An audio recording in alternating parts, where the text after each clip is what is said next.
Okay, so magandang araw sa inyo lahat dyan. No? Bali, update ho tayo dito ngayon sa Landers, SNR. Super, ano ba? Sa SNR, no? Membership shopping.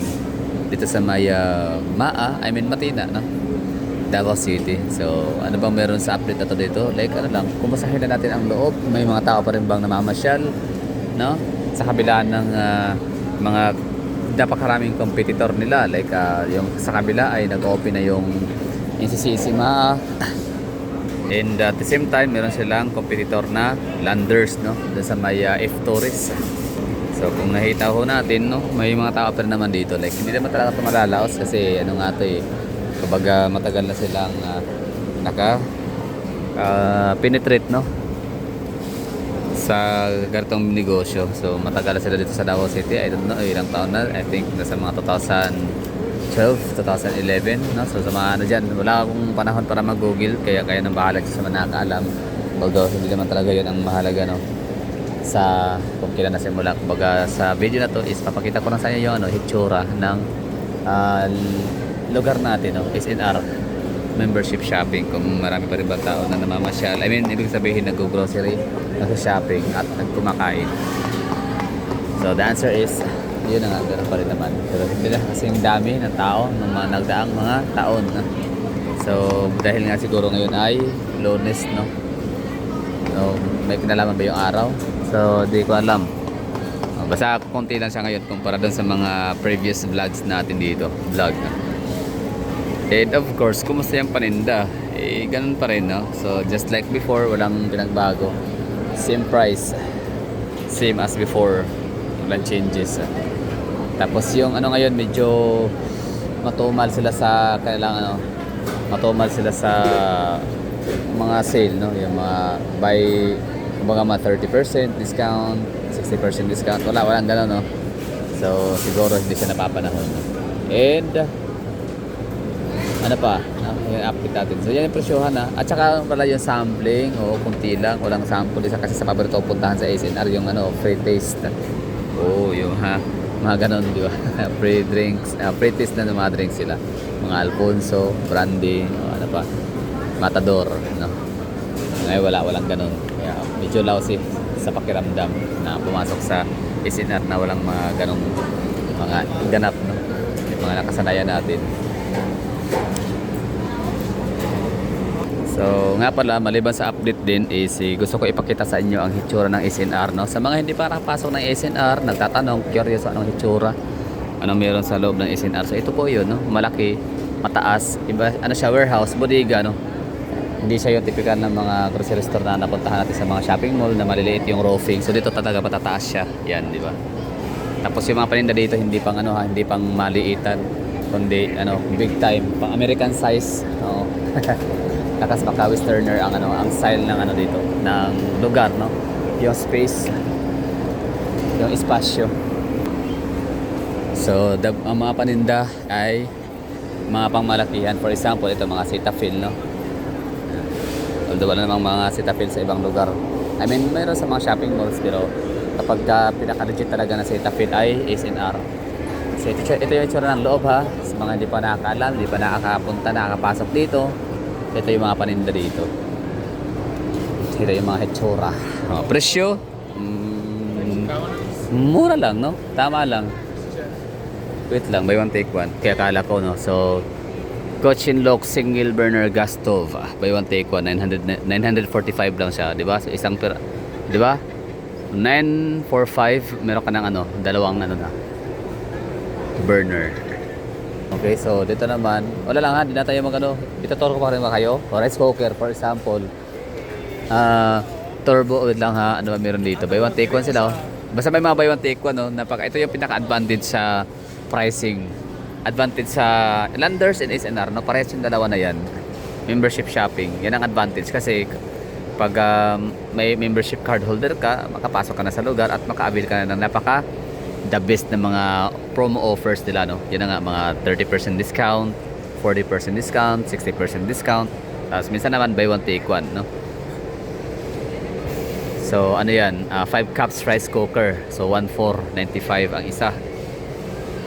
So ngayon buy one take one siya. So itong SNR and Landers, kapag sila nila SNR, no? So since na nasa SNR tayo, no? So ang SNR talaga kapag ka buy one take one sila, legit yan, no? Hindi kagaya ng ibang mga mall, no? Na kapag ka kunyari binabago ang price, tapos yun ang magiging resulta. Buy one take one kunyari, di ba? So sila pag buy one take one, legit yan na buy one take one. Kaya niyan ito, Kitchen Lux 1 liter electric rice cooker. 1,495 ang isa. So buy one take one siya, so dalawa na makukuha mo.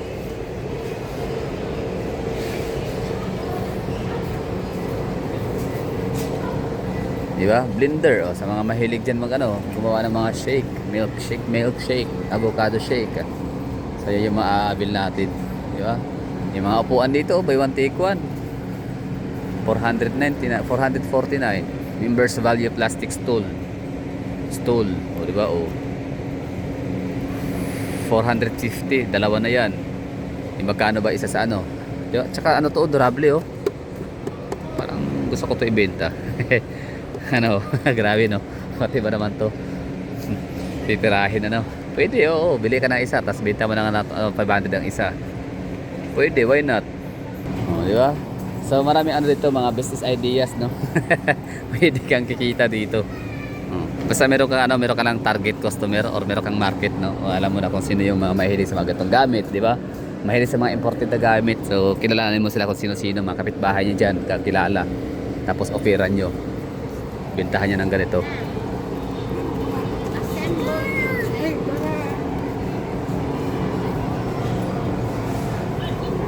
Ito yung itsura ng loob, ha. Malalaki ang mga paninda dito. Wala kang makikitang sachet lang, no?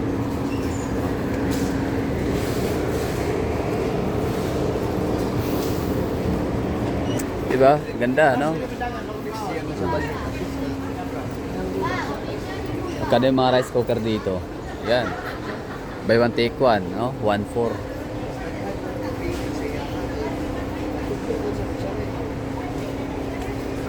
Aircon. Punta na yung aircon natin dito na parang naka-buy one take one sila. Ayun, ha. Update natin sana sa SNR. Ito naman list lang sila, no? Hindi sila buy one take one. Pero malaki ang list, 1,511. Okay na ito. American Home 6 horsepower, 0.6 horsepower. So dating 8.5, ngayon ay 7K na lang, 1.5 ang nabawas. Laki niyan, di ba? Ito naman siya, portable aircon with the dehumidifier. Laking discount. Ito, malaki. Ito pinaka-the-best. So, 10,000. Portable indoor-outdoor air conditioner. So, okay na tayo dito, no? Maraming thank you sa mga nanonood. So, just in case lang talaga na first time kayo pumasok, hindi pa kayo napunta rito, or mayroon pa lang kayo, nagbabalak pa lang kayo, no? Curious. Hindi alam kung magiging worth it bang iyong 700 pesos na membership fee. So para sa akin, ako kasi iba-iba naman tayo ng take stand and perspective sa buhay, no? So para sa akin, yung 700 pesos na membership fee, mababawi mo rin yun kaagad, no? Bili ka na lang ng mga item na mamahalin, tapos naka-buy one take one, di ba? Kunyari, needed mo ng lamisa, di ba? Oh, meron kang mabibili dito na mga buy one take one. Gusto mo bumili ng rice cooker, for example lang yun, ha. Nakaka-avail kayo nun. Buy one take one. Binta nyo sa kabilang bahay, kapitbahay nyo yung isa. Di, para na kayo libre na, di ba? Di ba? Inabili na yung buy one take one na single burner. Double burner. Yan po yung advantage kapag ka membership card holder ka. So okay na, ha. We're done. Thank you for watching. Sana ay nagustuhan ho ninyo. Ito parang gusto kong bumili nito, oh. Buy one take one din to, oh. Pero may na ako doon, electric fan. Buy one take one. Tower fan. Pero gusto yung yung portable aircon. Pwede mong dalhin kahit saan, di ba? Okay na. So sana nagustuhan nyo, ha, yung tour natin dito. Latest update sa SNR Davao. anong itsura nito sa loob para sa mga hindi pa nakapasok, first timer or magbabalak pa lang, curious.